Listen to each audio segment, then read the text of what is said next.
Recently, I was working with a rehab patient. I completed the session and I gave an update to my mentor, told her how it went. We had a little back and forth on chat, and eventually she tells me to call her by 7 pm. Immediately, my brain tells me, "Oh no, I think you did something wrong." And then I took a moment and really thought about it. Why did I immediately assume that I did something wrong? Have you ever experienced this? Hello everyone, welcome back to the channel. I am Runal, a mental health practitioner from India, and today we are going to talk about belief. During my sessions, I make sure that belief is the forefront of the session. I have a strong belief in my patient or my client that they're going to get through whatever they're dealing with in this moment. The more I talk about it, the more I think about it, the more I project it on them, the more hopeful they grow. Power of belief, according to me, is such an amazing game changer when it comes to therapy. So now let's discuss about power of belief. Let's take another situation. There are two people in the same situation and their boss is yelling at them, giving them some constructive criticism. One of the employees thinks, "Okay, I can improve on this." Another employee thinks, "Oh no, I'm a failure. There is no way I'm getting out of this." Another scenario. Same situation, two people. They receive a text message late from someone really important to them. One person thinks, "Oh, maybe they're just busy." Another person thinks, "They have lost interest in me." Same situations, different emotional reality. Why is this? Because human beings don't just respond to life. We respond to what we believe life is. And that is the power of belief.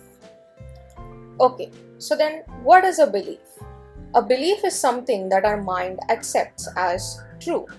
Not necessarily that something is true, but something that feels like it is. Beliefs are invisible stories we carry about ourselves, other people, love, safety, success, healing, and our worth. Things like, "I'm not good enough," "I'll never be enough," "I have to earn love," "Oh, I can do this," "I trust myself." The interesting thing here is, most beliefs operate quietly in the background. Most of the time, we don't even notice them, but they influence how we think, how we feel, how we behave, and how our nervous system reacts to situations. In many ways, beliefs become the lens through which we experience our reality. What we believe often shapes what we notice, what we expect, and what do we emotionally experience.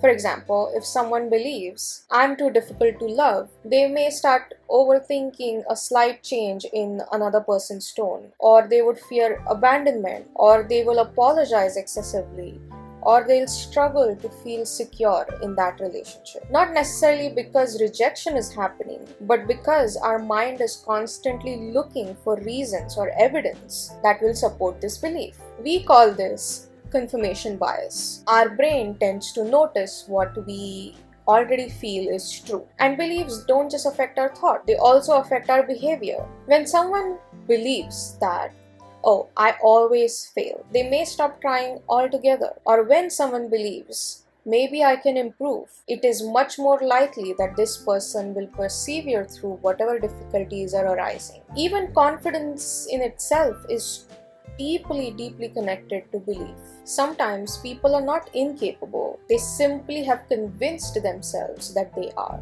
What's even more fascinating is that belief also affects our body. Think about the placebo effect. Sometimes people experience real relief after they take a pill that contains no actual medicine, simply because they believed that it would help. That doesn't mean that the pain was imaginary or anything, but it means that our brain and our body are deeply connected. Beliefs can influence our stress, pain, motivation, emotional regulation, and physical symptoms. So, what your mind expects, your body often prepares for it. So then why does belief matter so much in healing? Belief becomes really important when it comes to healing.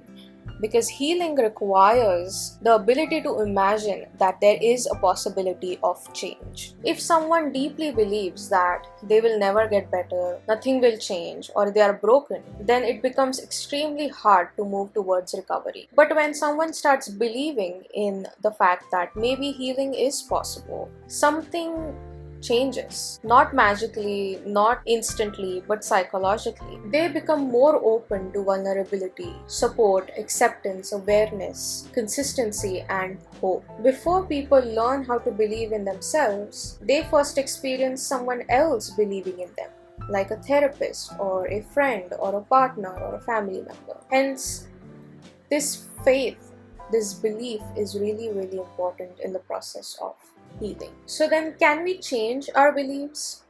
A short answer is yes, we can, but definitely not through forced positivity. Real belief change is slow because many beliefs are formed through our childhood, our pain, our trauma, our suffering, our relationships, and our mind has held on to this belief that once protected us. So, changing them becomes quite difficult.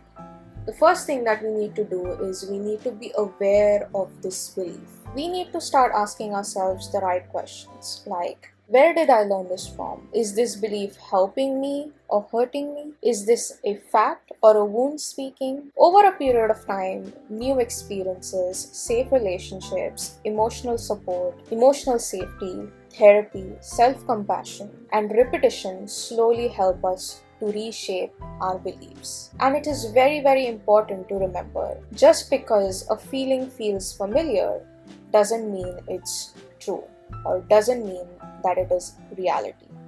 So many of the beliefs that we carry with ourselves are not even consciously chosen. They are formed through experiences, survival, childhood, relationships, and so on. But healing begins the moment we realize that a belief is not necessarily a reality. It's simply something that our mind has held on to so that we could survive in that moment. And maybe one of the most powerful things that we can do is to slowly question the stories that we believe in.